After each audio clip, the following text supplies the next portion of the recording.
Hi, it's Penny here, and today I'm going to be talking about my most anticipated book releases for 2021. I actually tried to get 21 books on this list, but it hasn't worked out. I think there's 22, but close enough. Also, I'll admit that some of these aren't properly announced for 2021, but I feel like if I say I'm excited for them, that maybe they will be released. We're going to try anyway.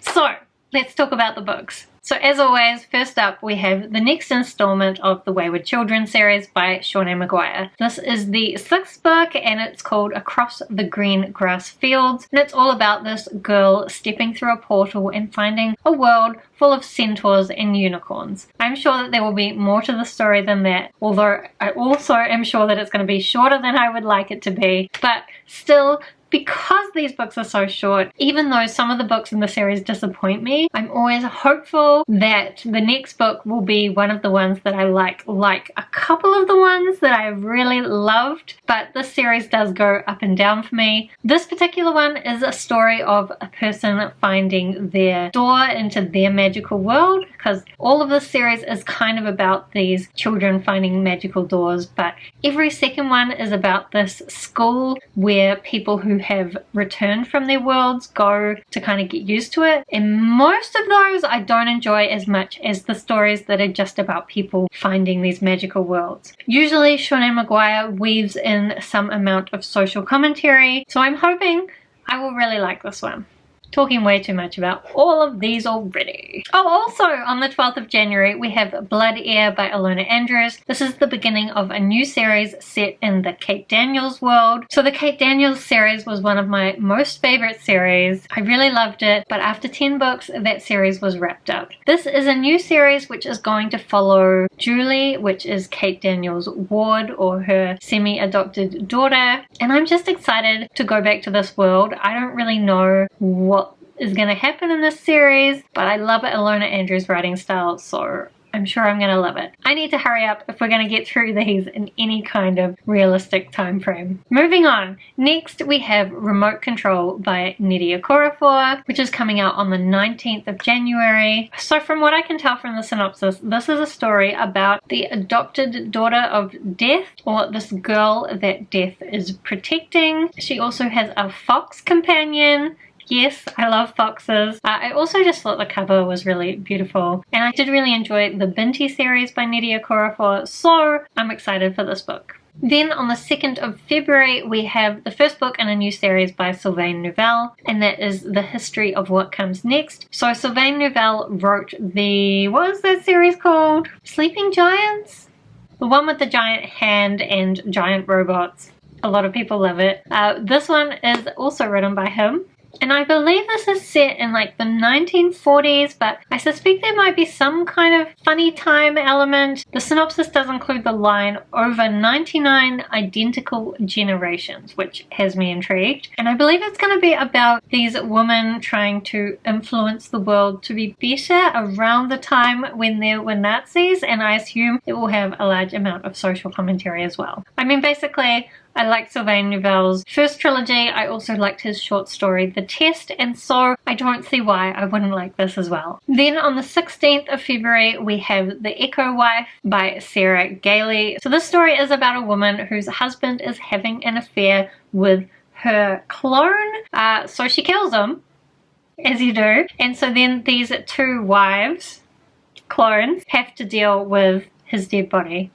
I like clones. I really like the idea of meeting your own clone, and I feel like this sounds like a really interesting situation in which to do that. Then on the 2nd of March we have Bridge of Souls by Victoria Schwab. So this is the 3rd book in her middle grade Cassidy Blake series, which is all about this girl whose parents are ghost hunters, and they're making a documentary, which means they go to all these haunted cities. They're taking her along, not realizing that she can actually see ghosts. And in fact she has a ghost as a best friend who's traveling along with them. This book is going to be set in New Orleans. I just always find them a lot of fun, and I really like the concept, as I do in a lot of Schwab's works, so I'm looking forward to another book. Especially because in the last book we were starting to learn a few things about her powers and also about her ghost best friend that were really interesting. Then on the 16th of March, we have one that I don't expect many other people will be excited about, but I am, and that is Last Strand by Jennifer Estep. This is the 19th book in the series, and I know it's not a series maybe that a lot of people have heard about. It's basically an urban fantasy where we have this girl named Jin, who is also the assassin, the spider. In a lot of ways, these books are very formulaic. Jin encounters another enemy that she needs to fight and protect her family and friends from. They have a bit of a battle, things are difficult, she goes through some tough times, and then she prevails. You always know that Jin's gonna win in the end. But I really enjoy it. They're very action-packed. I love all the friendships that she's built along the way, and they're just a lot of fun. Fun where people die. Why do I keep saying books where people die are fun lately?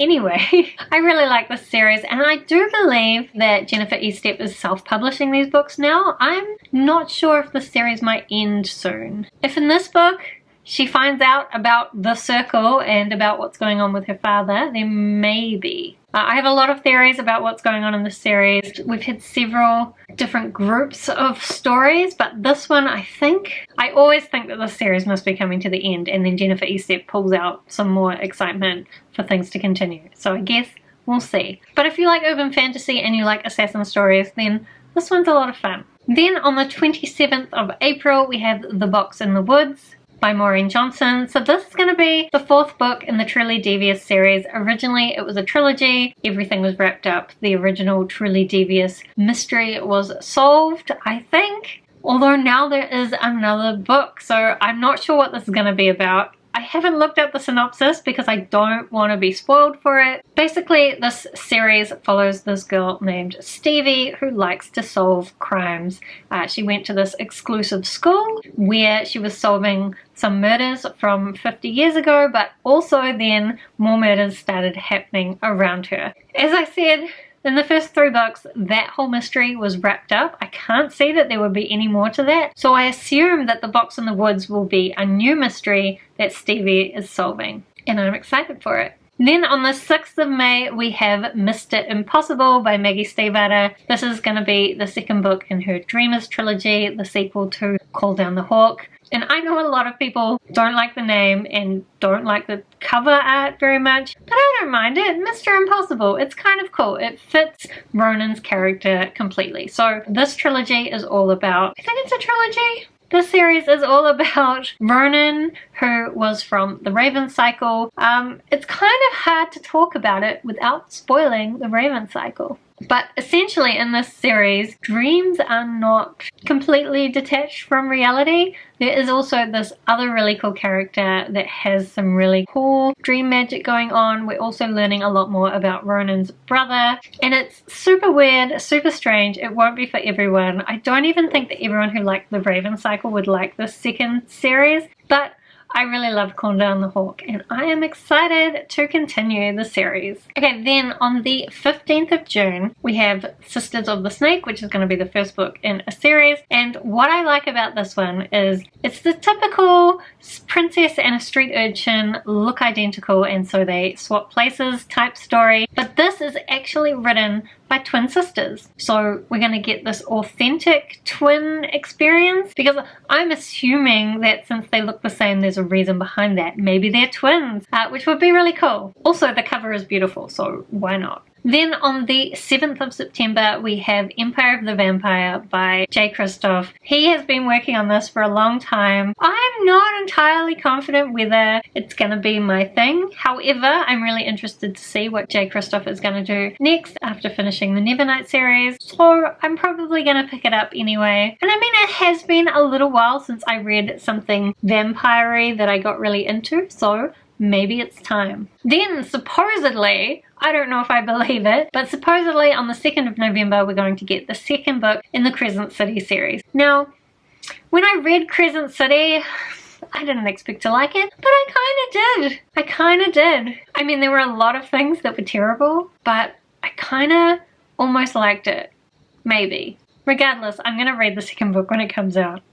I'm kind of surprised by it because I don't like a lot of Sarah J Maas stuff, but this is her adult fantasy following this woman named Bryce who goes through some very traumatic events. It's in this world which is kind of modern day, but there's also werewolves and fairies and fae and all sorts of other things. I did think that the audiobook of the first book was really good, so hopefully it'll be the same narrator again and I can listen to this second book on audiobook and it'll be a fun time. Probably not an amazingly realistic time, probably not necessarily amazing writing, but a lot of fun. So I guess I'm excited for it.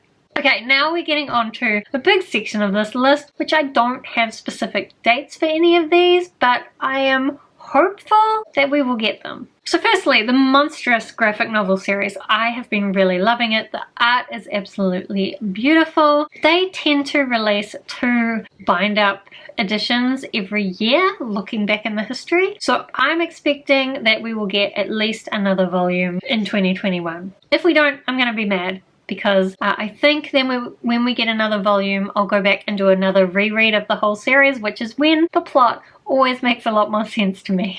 The same for the Ascender graphic novel series. So this is a follow-on series from the Descender series that I really loved. Volume 3 was released in December. I haven't read it yet, but that does mean that Volume 4 should be released next year. And I'm going to try and get my hands on both of those for sure because it is absolutely my favorite series. And if you don't know what it's about, it's basically... I didn't tell you what Monstrous was about either. Monstrous is about this girl who has a demon inside her that sometimes eats people, and she's also stuck in the middle of this war between the humans and the Arcanics being half human and half ancients, the ancients being these godlike animal beings. There's also magical cats, and the art is amazing. Ascender is about this war between humans and robots, but in this new series we're also getting a little bit of magic introduced as we follow along with the characters from the first series, having just honestly a pretty terrible time, but I love them all and I want them to be okay. Okay, then next, actually in November, this kind of has a date. We've got Nowhere by Brandon Sanderson. This is the 3rd book in the Skyward series. I think there's going to be 4 books. Did I make that up? Let me check. 4 books. I didn't make it up. Skyward is a YA science fiction. We're following this girl named Spencer who lives underground because they can't go above ground because then the aliens attack them. Basically, the aliens are keeping them trapped on this planet. Our main character Spencer wants to become a pilot, but because of some things her father did, her family has quite a bad reputation and they don't want to let her do this. The second book went in a completely different direction and I don't know how I felt about it. However, there is an AI spaceship in this book and I just really think Brandon Sanderson is honestly the best at writing inanimate objects that have personalities, and I really love this AI, so I'll read the book just for more of him. But I do also want to see where Brandon Sanderson will take this, and I hope that in the 3rd book he will also maybe pull back some of the friendship elements from the first book, and then I think it could be really great. There's definitely some interesting concepts that he's playing with, as Brandon Sanderson does. Okay, back to things that really have no date at all. We also have the 2nd volume of the Alex Stern series, so this still doesn't even have a title. Maybe it won't even come out this year. I wrote it down on the list, but I don't know where I got this idea that it was coming out next year from. But still, the first book in the series was Ninth House by Leigh Bardugo. A lot of people really liked it. A lot of people didn't, but I think even though it did have some bits that weren't as good, overall it was an interesting setup for the series. We've got this girl named Alex Stern who has a dark past, but because of her ability to see ghosts, she has managed to get into one of those fancy universities. Yale? Yale, was it Yale? Anyway, I've forgotten, and I shouldn't have forgotten, but you know, none of those universities were ever an option for me because I live in New Zealand, so I can't tell them apart. But she goes to this fancy university and she helps out with this ninth house, which basically keeps all the other houses in, I'm sure it's Yale. There's all these other houses that do different kinds of magic, and the ninth house keeps them from being too chaotic and getting out of control. And because of her ability to see ghosts, she can help out with this. I think actually I remember now, for most of the first book, I wasn't that sure, but the ending got me really wanting to read the next book and find out what might happen next. Okay, also on my list, I reckon we are due for another book in the Saga series, Saga Volume 10. So a few years ago, the writers of that series decided to take a break. But when I was researching, I decided they've had enough of a break. They must be going to come back to things soon, right? And so I'm going to put it on this list in the hopes that that will force them into it, because totally they're going to listen to me. Next on the list is Threads of Power by Victoria Schwab. So Victoria Schwab is writing another series in the same world as the Darker Shades of Magic series, which is a world where there are 4 different Londons that are all magically linked, each in a different world, and each one has a different amount of magic. Grey London being our crappy London. Sorry, London. And then Red London being really lush, White London kind of dying, and Black London being full of dark magic and having been locked away. We learned a lot about it in the first trilogy, but there's going to be more books. And I'm pretty sure, I didn't make it up, I'm pretty sure I read that the first one is going to be coming out in 2021. I also heard that George R.R. Martin has promised Winds of Winter will actually be released in 2021. Do we believe this? We don't know, but it sounded kind of promising, so I'm putting it on the list. To be honest, A Song of Ice and Fire is not my favorite series. I definitely don't like it as much as a lot of other people. However, I've read all of the books published so far, and that is a lot of books. So I've already committed so much to this series that I want to keep reading it to find out what happens. So if the new book comes out next year, I will definitely read it. Also, the other day on Twitter, I saw Sebastian de Castell announce that there is going to be a new book in the Shadowslinger world, or a new series in that world, and it's going to be following a young Furious Parfax. So Furious Parfax is by far my favorite character from that series. She's kind of like this traveling philosopher that also like creates playing cards that sort of have the ability to tell the future. Honestly, I just think she's really cool, and I have been enjoying that series. It's maybe not my most favorite, but Furious Parfax is my favorite from that series. So a series about her? Yes, thank you. Okay, then we have A Sleight of Shadows by Kat Howard. This was on my 2020 list because Amazon was saying that it was going to be released in June, and then I never found an announcement saying anything about it being delayed. However, it hasn't been released. Still, I saw Kat Howard the other day on her Twitter say that she thinks she's doing final edits for the book that she's working on, and I'm just hoping that the book she's working on is A Sleight of Shadows and we'll see it in 2021. And hopefully it was just delayed because of COVID, and we're not delaying things because of COVID anymore because, well, I guess we should be delaying Christmas. I guess we have delayed Christmas in some places. Anyway, we're not delaying books for COVID anymore, so hopefully we'll get that released. And then lastly, we have one that I've just found out about recently. I couldn't find a date for it, but I'm sure there is one, and that is Losing Gravity by Cameron Hurley. Cameron Hurley wrote the Beldame Apocrypha series, which I really love, as well as The Light Brigade, which wasn't entirely my favorite, but Cameron Hurley is definitely really great at writing dark and gritty things with characters that just feel really real, while also kind of being screw-ups. I definitely need more books written by her, and so Losing Gravity went straight on the list. So those are all my anticipated book releases of 2021. There's quite a few, some of them probably won't be released. I know quite a few of my 2020 books weren't released, but 2021, well, no doubt it's going to be another struggle year. Hopefully it'll be better than 2020 at least.